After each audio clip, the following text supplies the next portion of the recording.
supports the amazing 25 location of the San José Public Library.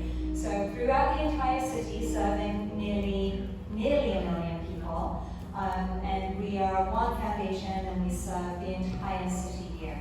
So today, you are coming because this is our intermediary estate planning workshop. I'm curious, how many of you came to our 101 version? Awesome, okay, so about a quarter, yeah. And how many of you have Almaden as your local branch library? How many of you have Almaden, this branch, as your local branch? Great, okay, a little bit more than a quarter, maybe a third there. Who thinks they've traveled the furthest to get here? Kyle, where do you think where are you coming from? Morgan Hill. Okay, Morgan Hill's quite far. Anybody beat Morgan Hill? No, all right. Yeah. You get props. Fantastic, okay, we are still setting up.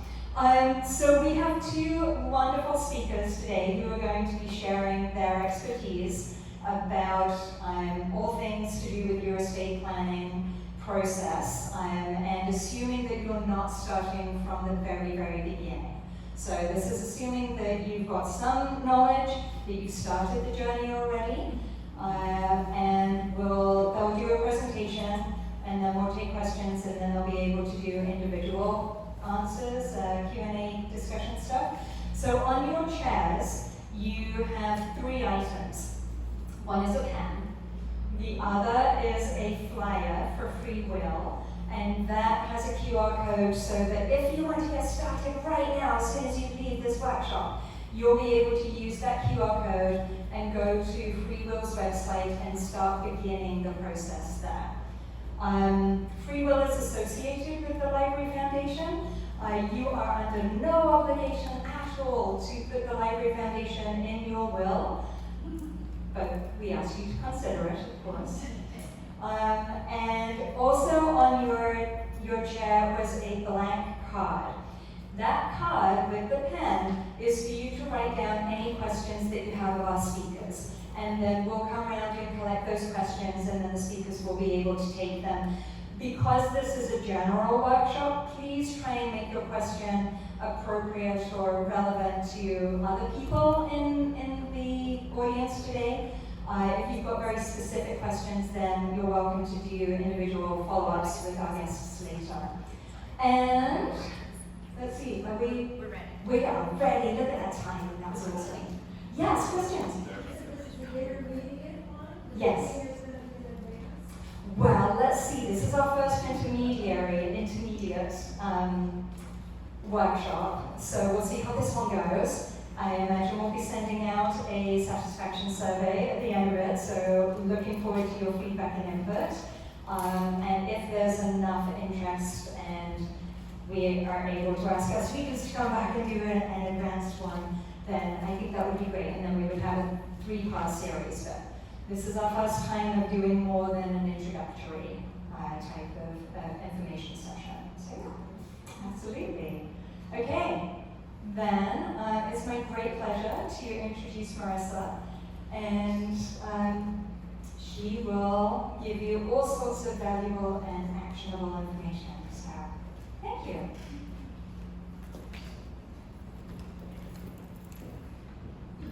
Hello, everyone. I think I recognize some of you from some of the last ones that we had. So my name is Marisa. I'm an estate planning attorney in downtown San Jose, so I'm a local. The Rose Garden Library is my branch.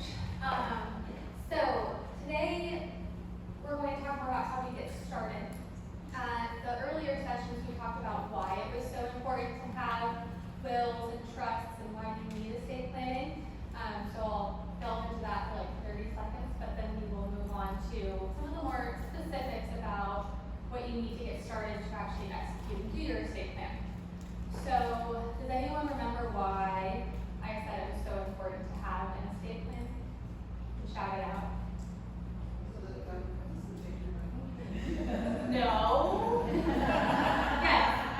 sure your family knows what you would like. That is to make sure your family knows what you want. That's a really good one. Yes.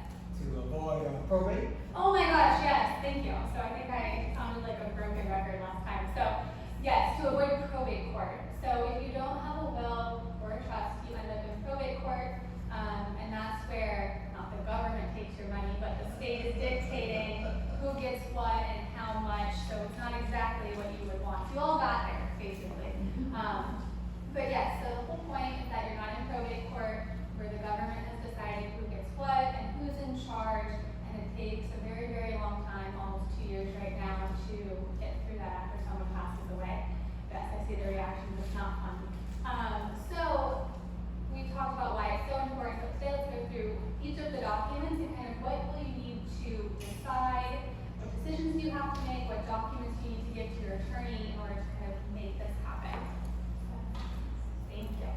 Okay, so the first document is going to be, so the first document is going to be your last will and testament, okay? That is probably the document you're all the most familiar with, right? In every TV movie, it's, oh, where's the will? Let's have the reading of the will.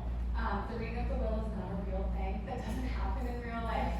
But the will is real. So that's your first document. Your second document is going to be your living trust, okay? That is where you're actually going to lay out who gets what, when they get it, how much they get, and some other terms that we'll go into as well. The third document is going to be a durable power of attorney. This is the only document that has input while you're alive. So this one is actually important while you are living, and we'll go into that as well. The next document is an advanced healthcare directive. Again, this is a document that matters while you're alive, and especially as you age or if you end up in poor health, this becomes very important as well. Then our next document, deeds. If you own real property, a deed for your property is going to be very important. If you bought property, you already have a deed, so step one is done. But we'll talk about how to move your property into a trust or to the people that you want to get that property. And then, if you have an interest in the business, you might need to assign your interest in the business. So this is not applicable to everyone, but if you do have an interest in the business, you own a business, this becomes important as well. All right. Okay, so, hey, wouldn't it be cool if my parents named Homer Simpson as my legal guardian? No? Okay. So, Cindy, can you do the first one, please? Thank you. Okay, so, for your will, there's a couple of decisions that you'll have to make about your will. Number one, who will be your executor? You might not have known you're getting a vocab lesson today, but you are. So an executor is who is in charge of your will, okay?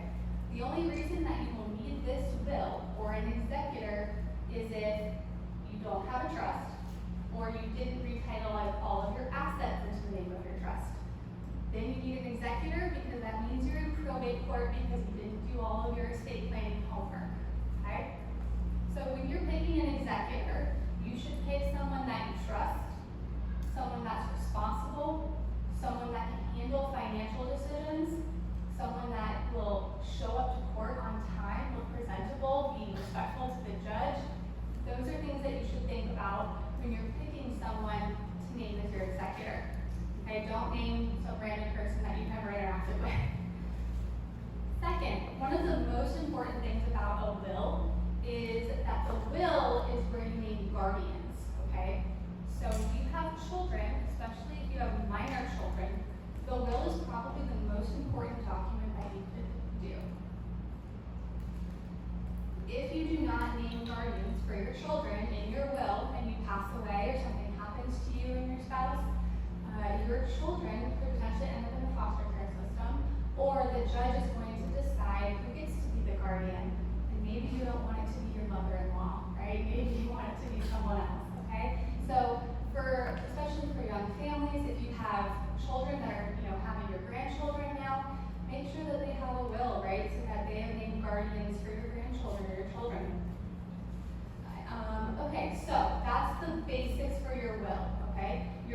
Because I want you to have a trust, and that's what we're talking about today, your will does not say who gets what and how much, okay? The will is this extra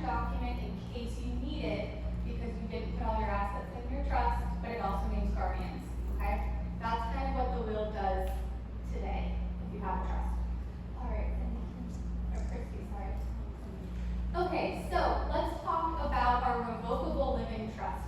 So the word revocable means that you can revoke it, which means you could get rid of it or you can change it. So when you execute this document, it's not in place forever. In the essence, you can go back and make changes to it, okay? If you decide you no longer want to give something to your brother because, I don't know, he was rude at Thanksgiving, I don't know.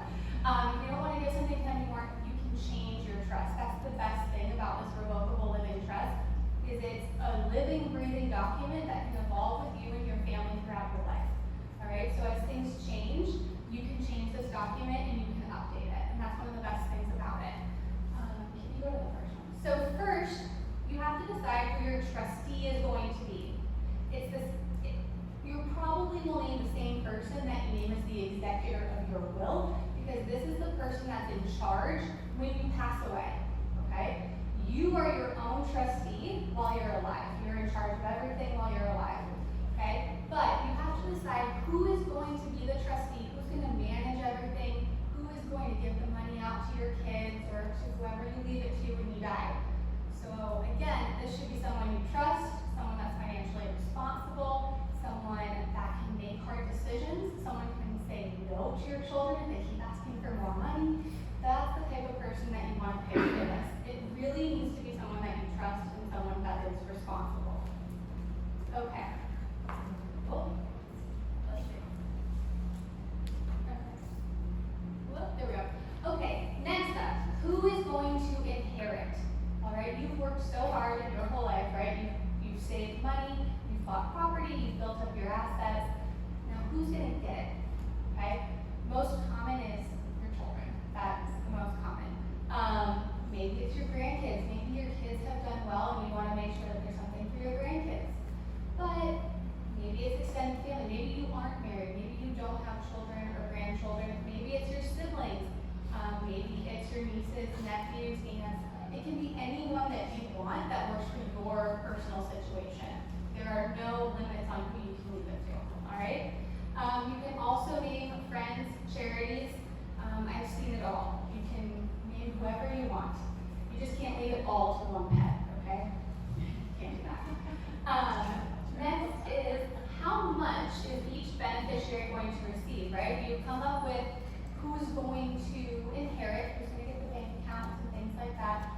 But how much? Is it equal? Is it unequal, right? Maybe one kid is better than the other, right? Maybe they help you out every day, so maybe they get a little bit more than the other. But be careful, think about this decision, because when you're gone, they could fight, right? I see it all the time, unfortunately, siblings fighting after parents pass away.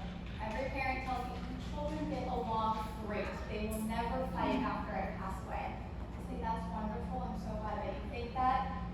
There's a 75% chance they will fight after you pass away.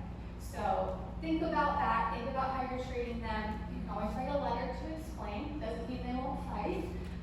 But think about if it's going to be equal or unequal. Okay, that's an important decision.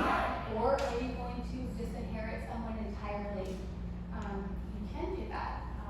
I've done it often. You can also disinherit extended family. I've seen people who say, no matter what, my sister can never get anything. And that's fine. You can put that in there. It's your document, it's your decision, it's your money, right? It's what you've earned over your life, so you get to decide who gets it. Okay, now we know who's getting it, we know how much. When do they get it? Okay? Sometimes people get it immediately, right? You pass away, I want everything just to go immediately. They're old enough, they'll be fine. But sometimes you have people that are minors, or you've seen that maybe your kids aren't as wise with money. You know, you don't want to give it all at once. You could break it up, okay? You can say they have to be a certain age to get it, or it has to be a certain number of years after I pass away. Or you could even do it in stages. You can say they can get 25% right away. They can get the next 25% a couple of years later, 25, 25.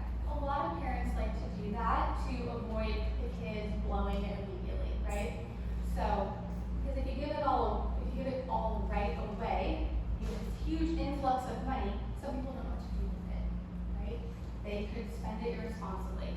So that is completely up to you. So again, I'll repeat it because it's not up there. Do you want to give it immediately? Do you want to wait a little bit? How long do you want to wait? You can do it in stages.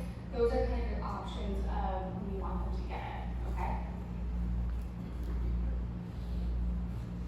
1 second. Okay. So another question that I get often is, can I leave specific assets to specific people? Yes, you can, okay? If you want to leave a specific bank account to a specific person, you can do that. Specific artwork, you can do that.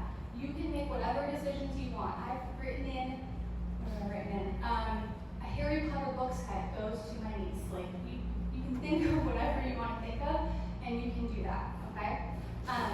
One thing that some people do, though, is if you don't want to write everything into the document, because, you know, sometimes your trinkets and things that you love in your house change over time. So my grandmother does, she put post-it notes on the bottom of everything. She's still alive. There are post-it notes on the bottom of everything. She moves them around as she sees fit. So, yeah, she does. So, it started with we could pick what had her post-it, what had her name on it, but now she does as she pleases. But I have clients that do that as well. So you can also write a list on the side of who gets items because that might change throughout your life. But for like financial accounts, those you should name in the trust. Or if it's like real property, you should put that in the trust. Things with more monetary value, I would have you write it into your trust or in some sort of document that documents who that asset goes to, especially if you think kids might fight over it later. Because sometimes sentimental value has even more value to a family than an item with monetary value. We have 5 children fighting over the family bong that is worth nothing, but it has sentimental value. So we have a written agreement between all of them. All 5 have their own attorneys, and they pass it around every 3 months. And if someone's late, they contact all the attorneys and do it again. So I'm not kidding, guys, this happens.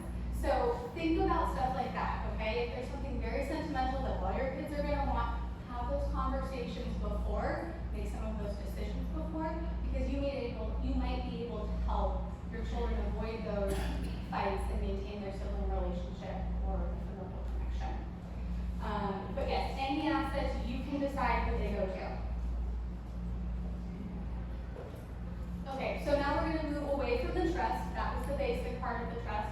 We're going to talk about durable powers of attorney.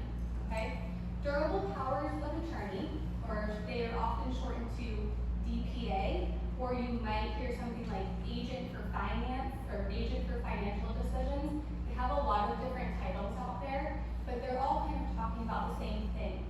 Again, this is the document that I mentioned is in effect when you're living, okay? So this is when you can't make decisions for yourself, but you're still alive, who can sign for you, right? Who has authority to sign checks, to sign leases, to make sure your bills are being paid?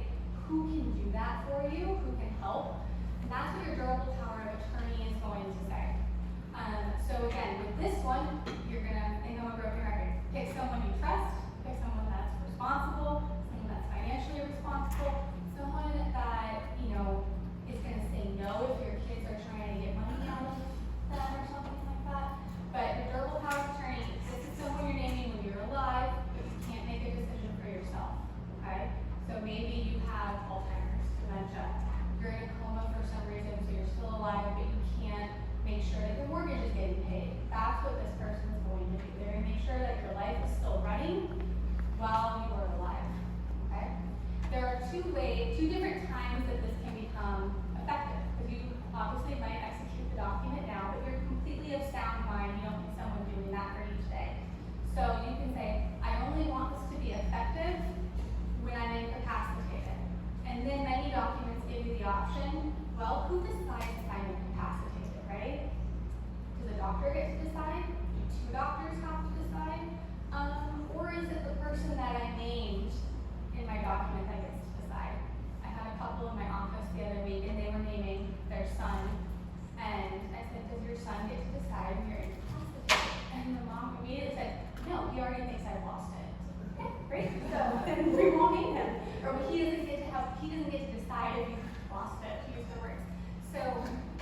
you might want that to be effective now, right? Or some of you might be thinking about, how can I help my parents who are aging, right?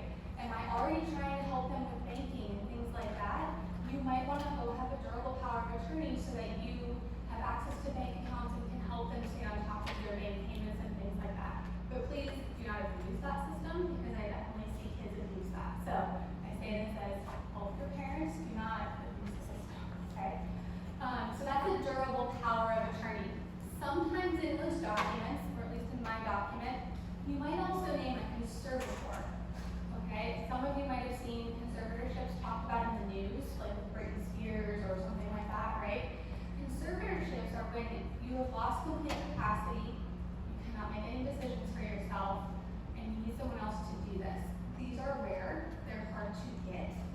It's usually when kids are fighting over who can help mom and dad because they didn't have a durable power of attorney in place and they need someone to help them with everything.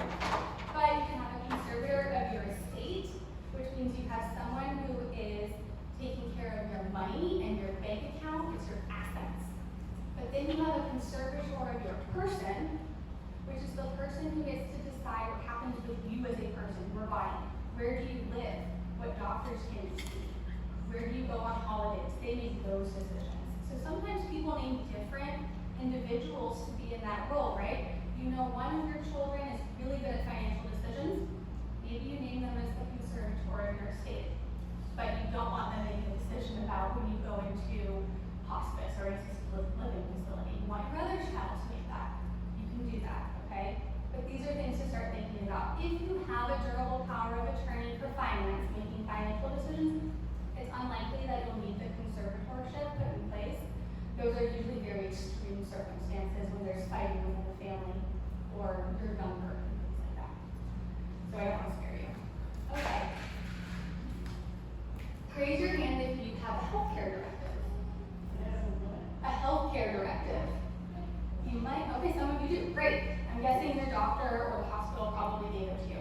If you don't have one, you should probably have a healthcare directive. Sometimes they're called advanced healthcare directives because they're usually where you are naming end of care life decisions, or you're naming someone who can make medical decisions for you when you no longer can, and someone who can have access to medical information as well.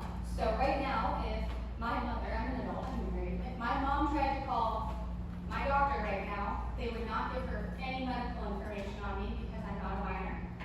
If I name her as my agent for healthcare, and I say I want it effective today, she can call and get information from my doctors on my health, she can make doctor's appointments, things like that. I don't need that, I'm perfectly healthy. But if you have a parent, say, who's aging, and you're trying to make all the doctor's appointments, you're trying to get healthcare information on your parent might need one. You should probably have one for the future too. Because what happens if you end up in the emergency room in a coma? Who gets to make decisions about your healthcare? Right now, if they can't find anyone, if they have no documents, they don't know what you want, the doctors are probably making some of those decisions. So for this one, I say yes, pick someone you trust, right? They don't have to necessarily be financially responsible, but pick someone that maybe you'll have that conversation about end-of-life care. Do you want to stay on a ventilator? Do you ever want to be put on a ventilator? Would you rather have a DNR in place? Do you want to be an organ donor? Things like that. Those are conversations that you should have at some point with this person and feel comfortable naming them. Okay. Oh, we're getting okay. Well, no, we're very close, everyone. So you don't get to see my comment, but I'll read it to you because I thought it was funny. It said, so it's a son talking to his father, and he says, "A raise in my allowance is fine, Dad, but what I'm really after is power of attorney." What can he get that into the bank accounts, right? So that's the bad acting son that you have to watch out for. Okay. Okay, our next documents that we're going to talk about are deeds. If you've bought property before, you've executed a deed. And that's a deed for real property. And it probably says that you are the owner. It's probably in your individual name. It might be in your name or your spouse's name. It might say community property. It might say separate property. But you should know where that deed is. Okay? If you own property, you should know where your deed is. You can always get copies from the county. Okay? When you do estate planning, if you execute a trust, an attorney would tell you, well, you need to retitle your property into the name of your trust. Otherwise, you as an individual owns it, your trust doesn't own it, so when you die, we're going to be in probate court, which some of you remember that you do not want, okay? So for this deed, we're going to transfer it in to your trust. So you as an individual don't own it. It no longer says, for me, it would no longer say Marisa Martinson. It would say Marisa Martinson, trustee of her living trust. Probably what it would say. And that way, the trust owns it. Raise your hand if you ever get concerned about property tax reassessment. Well, I get worried about it. Okay. So property tax reassessment. Whenever you change an owner of real property, your property gets reassessed to the new fair market value, which would make your property taxes go up. I'm here to tell you, putting your home into your living trust is not a change of owner, so you will not get reassessed for that, okay? So don't be scared. You will not be reassessed for having your trust own your property, okay? So the things that you would have to give to an attorney is a copy of your deed. Most attorneys can usually find, so if you cannot find or locate your deed, most attorneys have connections with title companies that can get a copy, okay? But you should have a copy in your home somewhere. That is what you want. Okay, if any of you own an interest in a business, okay, maybe it's a partnership or an LLC or a corporation, you probably own shares or your interest in your individual name. When you have a trust, you need to change it to be in the name of your trust. So things that you give to your attorney are governing documents. Anything you have about that entity, you would want to give to your attorney so they know the name of the entity, they know how much of an interest you have, and they can make sure they're appropriately retitling your asset into the name of the trust. Okay? And if you have a copy of tax records or K-1s that you get for your taxes, those are good things to keep track of and give to your attorney as well. Okay. So, I had a really long list that I was going to put up for you, but I will read it, I'll go slow. So, attorneys are very invasive, especially estate planning attorneys. We're very nosy, we're going to ask a lot of personal information about you. And we're doing it so that we know all of the facts and we do everything correctly for you. But we're going to want things like your full name, your address, your date of birth. We want to know citizenship status. And the reason we want to know that is for tax reasons when you pass away. If you're not a citizen of the U.S., there's special tax planning and language that we have to put into trusts to make sure that it works when you pass away. So that's why we're asking. It's purely for tax reasons. Your current marriage, children, we want to know their names, their full names, their dates of birth. We're going to ask financial information questions. We want to know if you've ever given gifts to anyone. We want to know if you've ever received a big inheritance from someone. We want to know about your community property assets, your separate property assets. We want to know if you have a prenuptial agreement or a postnuptial agreement, because all of that impacts your estate planning. We want to know if you have a divorce settlement. You might want to see a copy to make sure we don't violate the divorce settlement. We want to know if you have a safe deposit box. What might be in the safe deposit box? Do we sound nosy yet? Okay. Now, this is again another very long list. So when you go to an attorney, they're going to want to know financial information. So we will ask for real property that you own. We will ask about your bank accounts, bank account numbers, where they're located, brokerage accounts, brokerage account numbers, where they're located, any stock options you have, any business interests you have, pensions, retirement funds, annuities, life insurance policies, loans that you've made or received. I told you we're very nosy. Now, the most important thing that I will leave you with today is once you have your trust and your estate plan in place, you're going to have homework. Your homework is you're going to have to go to the bank, you're going to have to go to those institutions and change title. If you do not change title, your trust does not own it, and all your estate planning goes to waste, okay? You have to make sure that your trust becomes the owner of every asset that you have. That is the most important thing that I will tell you today. Get your trust and will in place, but please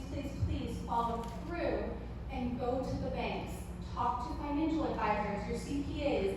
Make sure all of your assets have your trust name. Otherwise, you will still be in probate court. I see my time's up. So, thank you everyone. I hope you took some notes. Sorry about the slides.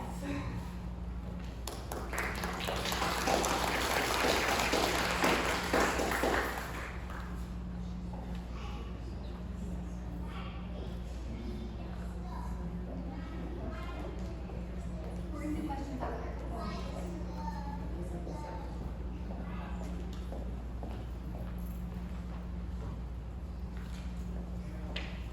Hi, my name is Lauren Gray. I'm a financial advisor at Merrill Lynch. So, Marisa, that was awesome. Thank you so much.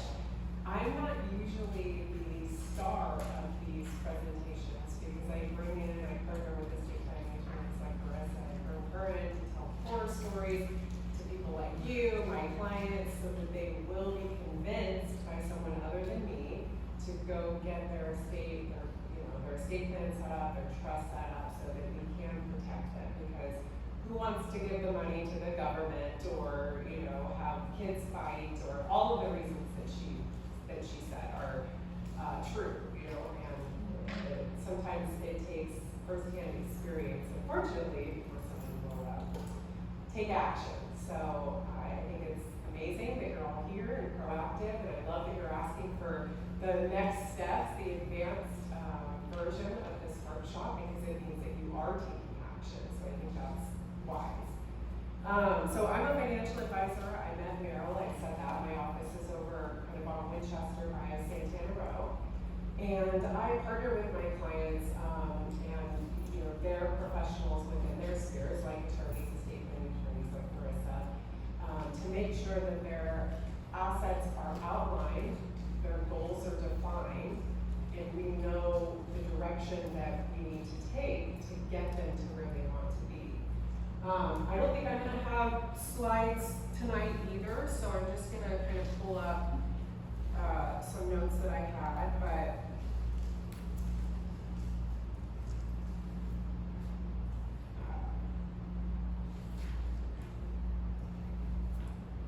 so I guess who works with a financial advisor now? Good. Who has in the past? Who's had a good experience with a financial advisor? Okay. Who's had a bad experience with a financial advisor? Wow, no one. Okay. That's good. Who gets their advice from ChatGPT? I'm telling you, I hear it all the time now. It's scary. What I'm finding out, or what I'm learning, is that ChatGPT doesn't give you the full sentence, right? They give you the advice, but then there's always like a unless, or a but, or a and it's like, well, there's more to that story. So let's see, what do we want to talk about? So why is financial planning important? What can it do for you? And I think, just looking in the audience, I would assume that you're all in very different phases of your life, your career, your building of your wealth. And that's where, whenever we're working with our clients, it's always a unique situation, or each situation, I'd say, is unique and different. The process is what looks the same. So I would say that, let's see, what are some myths about financial planning, or as I like to call them, irrational fears? Financial planning, people don't want to do it because they feel like they don't have enough money, or they don't have enough knowledge of their situation to take action to work with a financial advisor. And that's really a part of what we're here to help you define, is a lot of times, I thought that we were nosy. I tell clients, we're getting to the interrogation part of the meeting, and that's where we run through all of those questions, like what Marisa was talking about, as far as your assets are concerned. And that can be, tangible property, intangible property. Sometimes it's as straightforward as bank accounts, but other times, people have collectibles. So it's talking through the different types of assets that people have whenever they start to realize that their comprehensive list of their estate is probably more in depth than they may have realized, or that they might not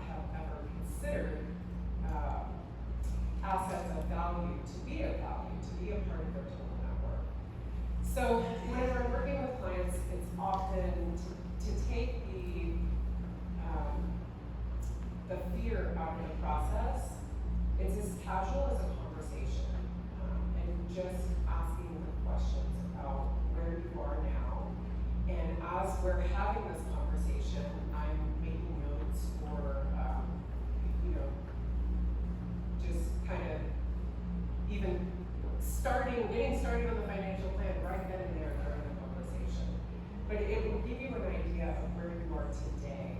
And it's almost like a balance sheet once you get it all done on paper. I usually find that whenever I'm working with couples, there's one partner in the relationship who might be more in touch with the finances, more financially literate, more comfortable managing the investments, and then maybe another one who isn't. And the person who's more comfortable with those accounts and those investments, they have almost like a visualization of this balance sheet in their head, where they know their accounts, they know where they are, they have an idea of how much they have, and they know what they're doing to get them to that eventual goal, which for most people is retirement. And then there's the other person, the other partner in the relationship, who feels like they have no idea of what's going on, where those accounts are, how they're getting to that goal, which is usually retirement is a big one. That's the biggest one, and probably the most expensive. I have lots of stats for you on that, but I'll have to read them all to you if you really want to hear them. So it gives you that peace of mind. You can see where everything is.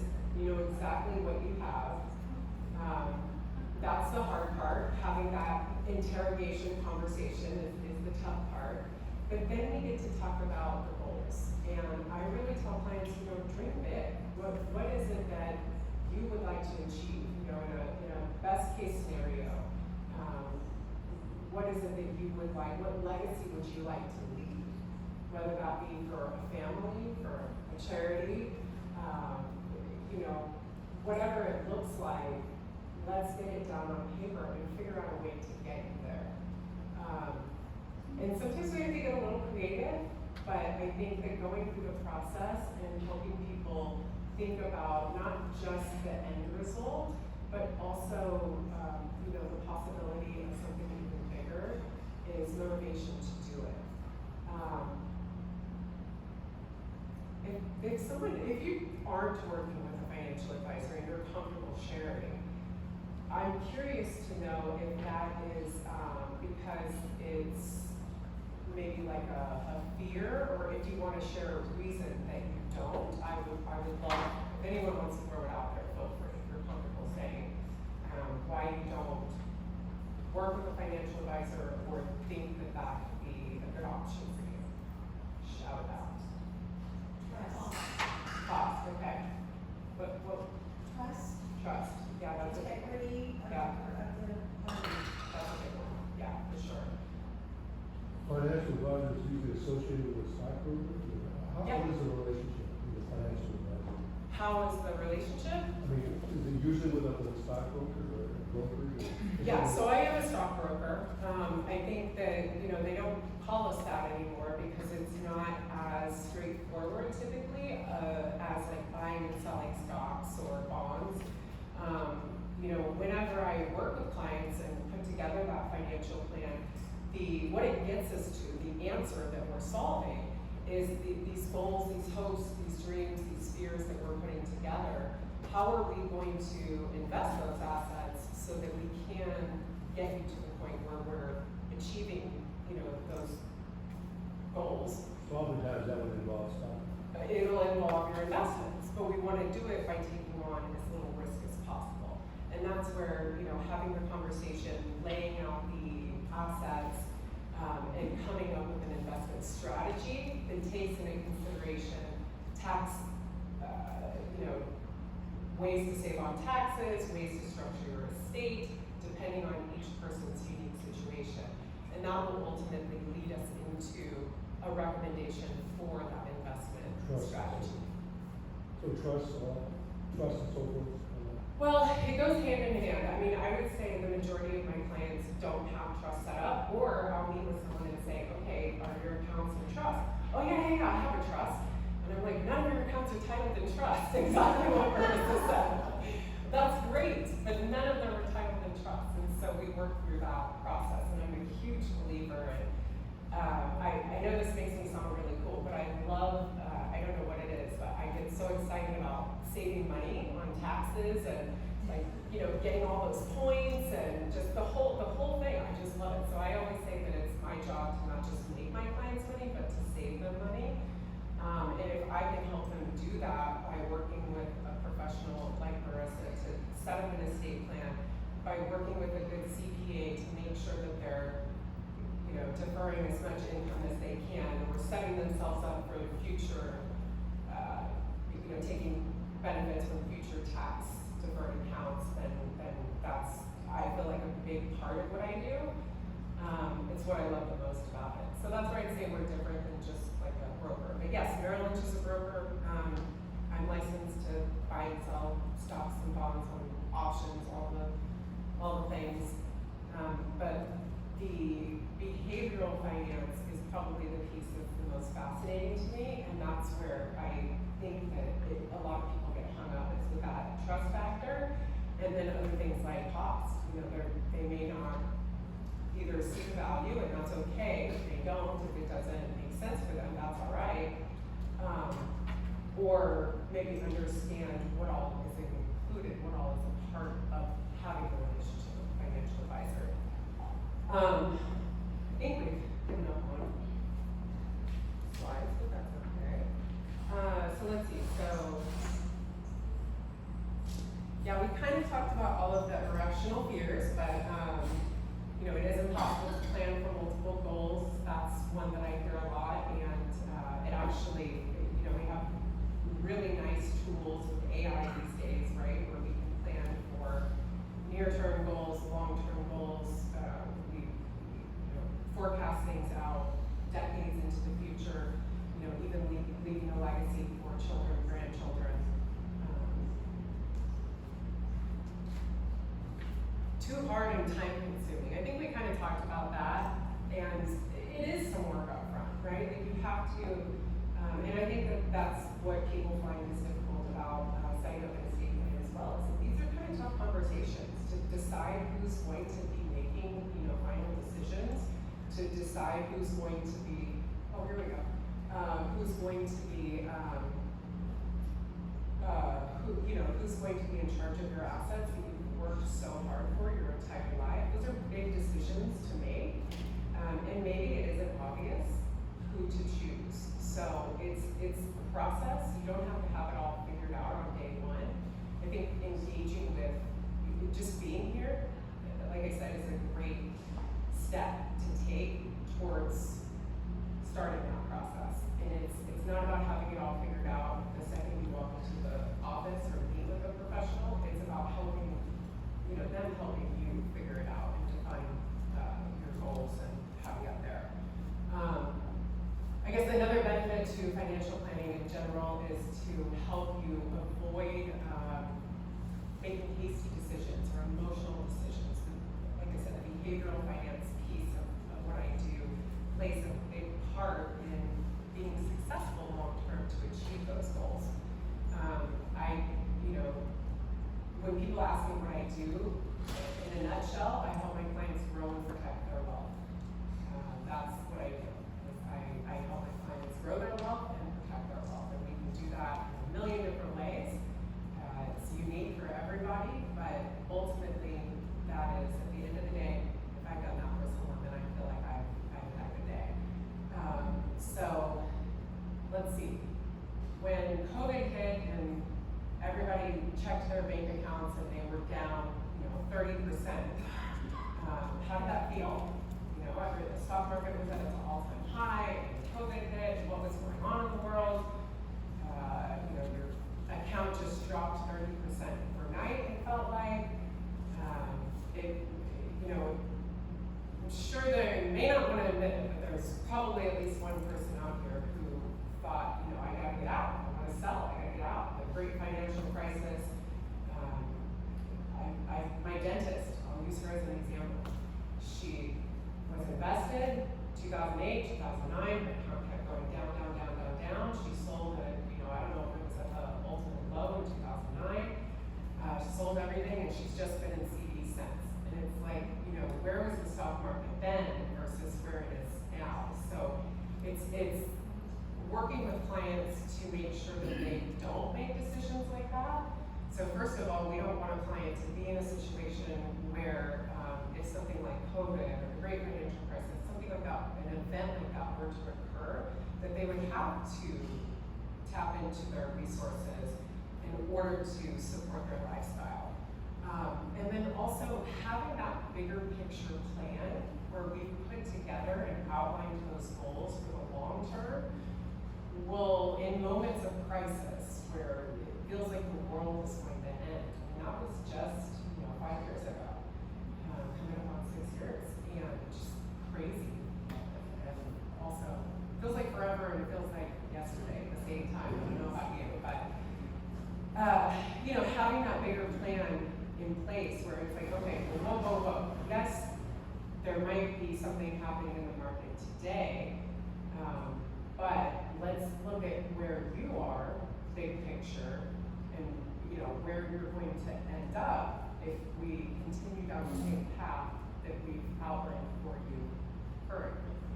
And you can get a really realistic view of what the next move should be. It'll help you avoid making hasty decisions. Let's see, so let me try and pick up where you are.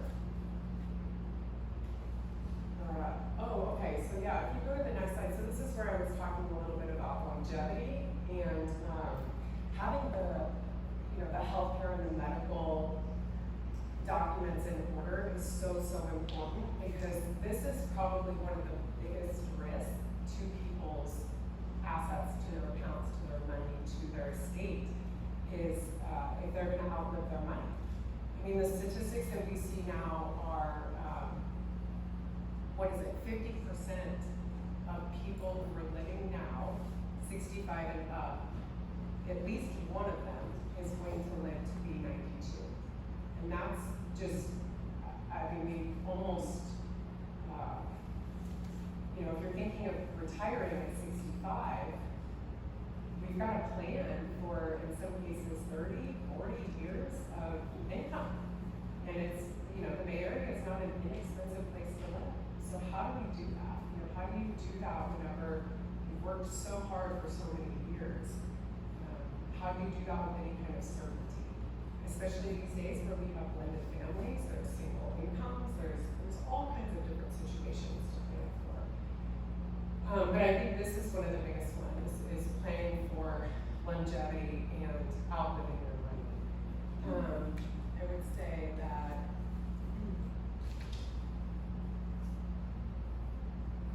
the next slide just, it's just a pretty graphic of what I've already said, is that it's more than just putting together that plan, it's having someone that you trust, that you can talk to, that knows you. I met with 2 clients today, and the last one I was talking to and running late getting her because we talked about their accounts for maybe 15 minutes, and she's trying to make a really big decision about a job. And so it was like, well, financially, let's look at this, let's weigh it out, let's run the model, let's run the analysis. Yes, let's do that. I love that. I love it. I spreadsheets, numbers, math, let's do it. And I know her as a human, and I can tell her this is what the model says, and this is what makes sense on paper.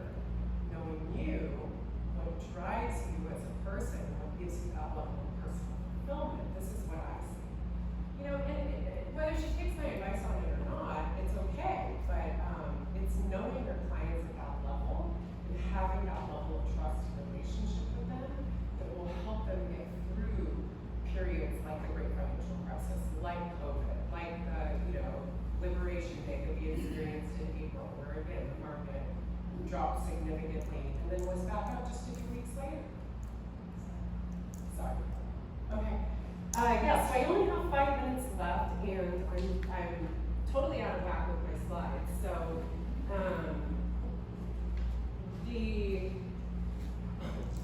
I guess I don't know that this comes as much of a surprise, but Merrill Lynch, they're a big company, they're owned by B&A. They have really cool tools, and I will say that I think that our modeling tools that we can provide clients that level of clarity of their financial situation, it beats anyone out there. I will say that. can run scenarios. It's, like I said, I love that stuff, not everybody does, but that's what I think is really fun about what I do, is having that relationship with people, understanding them on a human basis, and then taking that knowledge and putting it into a model or a tool so that we can look at the results of how we can get them to all of those dreams that they have for themselves, for their family, just for their life. You know, we've all worked really hard for where we are, and having that peace of mind is it's the best thing that I do. So that's all I think I have for you. There is a case study, but we don't have to go into that.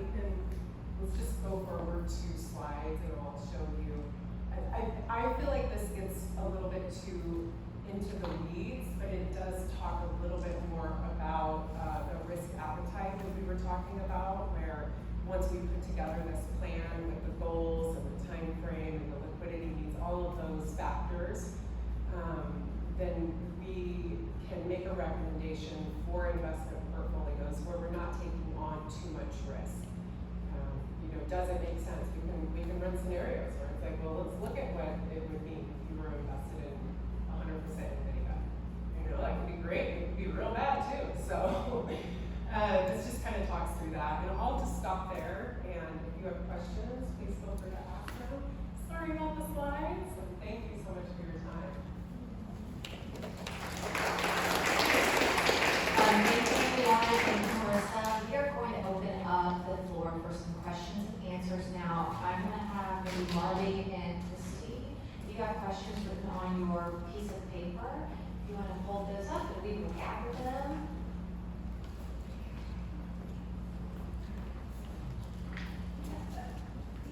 Somebody is asking a question verbally, can the speaker repeat the question, because we can't always hear what the person is saying? Sure. That would be helpful. Great. Okay, so our first question is, what's the difference between a reasonable, or revocable and irrevocable living trust? Okay.